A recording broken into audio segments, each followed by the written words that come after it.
Hey YouTube, this video is going to be the unboxing of my new Gerber LMF II Survival. A lot of times you'll see these knives incorrectly advertised as an ASEK, the A.S.E.K Aircrew Survival Egress knife. They are just about the same knife, to be honest with you.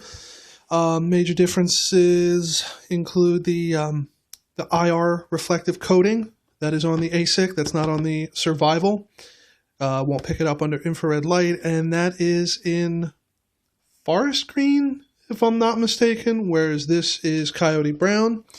But the knife itself, for the most part, looks very similar. The sheaths look very similar, and they come with the exact same tool.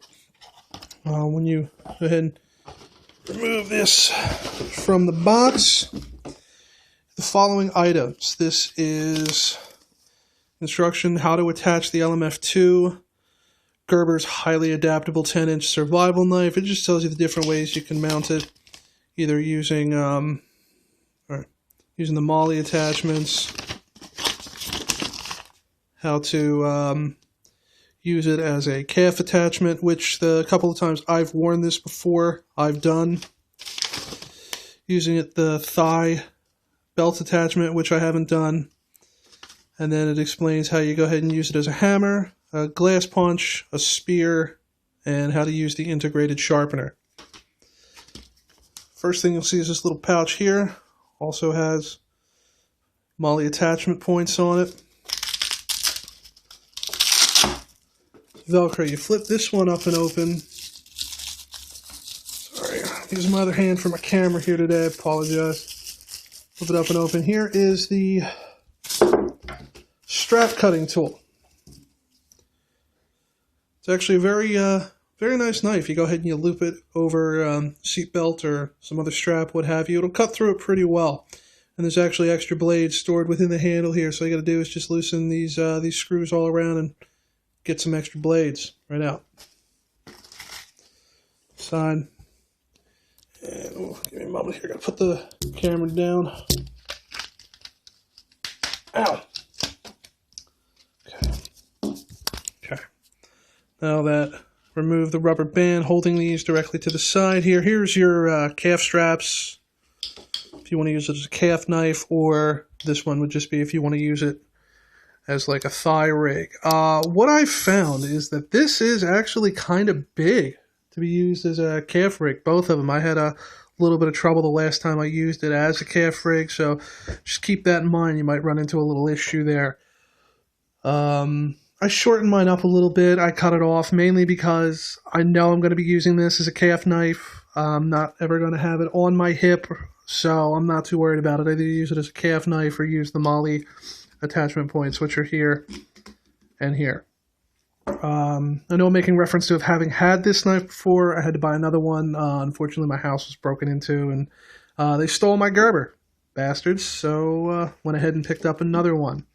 Here is the integrated sharpener located underneath this Velcro strapping here, which helps keep the back webbing onto the sheath. You would need to go ahead and remove both of these, then you could fold it up and use the sharpener right in here. I've never actually had to use the sharpener on this before, so I really don't know how good or how not good it is. I'm sure there's other videos on YouTube that explain that. Gerber actually does a good job with the retention here, to be honest with you.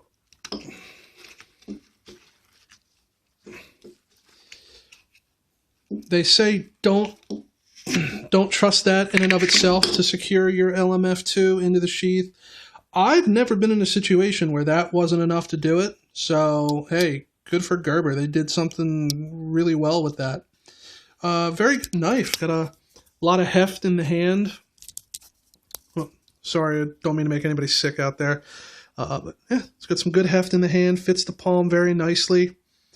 One issue that they have with the sheath is they were trying to make it so that these snaps up here, which they recommend to hold the blade in there, they tried making these very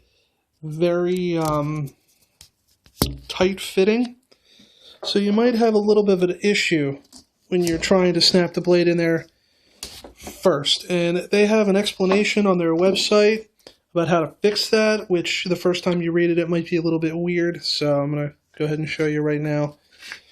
Slide the blade back in. Now it clicks. It's fully in the sheath. You're going to go ahead and you're going to try to snap it. I don't know if you can see. Yeah, you can kind of see it. The snaps are actually pretty far off. But what you do is pop the blade out slightly, and you'll see that the snaps actually go around the more narrow parts of the blade. And, I'm sorry, more narrow parts of the handle here. Now you can get them to snap, no problem. You push the knife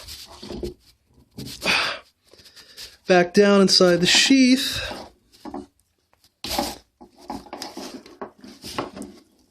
Until it's fully seated here, which my last one, it actually was not this difficult. So I'm thinking maybe these are a bit tighter than my old one was.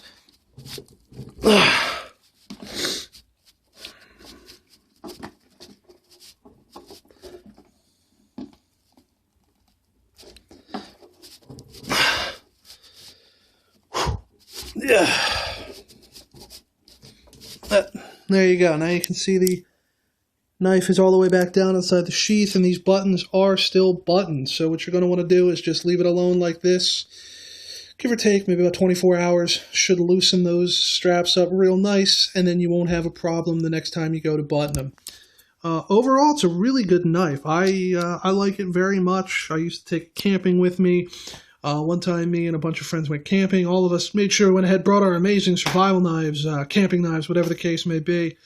None of us thought to bring a kitchen knife. So the next morning, we were all trying to make breakfast. We were looking to chop peppers and onions, which had frozen because it was like 5 degrees out that night.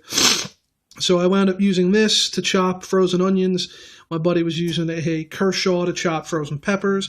Actually worked out very well, to be honest with you. Did a good job of that, made short work of it. So overall, it's a pretty good knife. I picked this one up for $65 from LA Police Gear.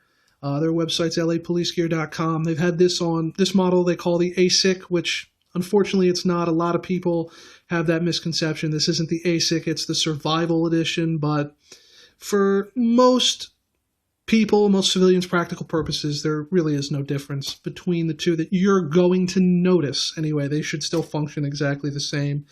$64.99 if I'm not mistaken. It's a great buy. I would definitely recommend this knife to anybody looking for a good quality fixed blade. Maybe they're going to use it for camping or whatever the case may be. But yeah, that's it. Any questions with regards to this knife, or if you'd like to see it in a video other than me destroying it, which I'm not going to do, feel free to leave a comment or message me. I'll go ahead and I'll check it out and go from there. That's it. You guys have a good one. Till next one.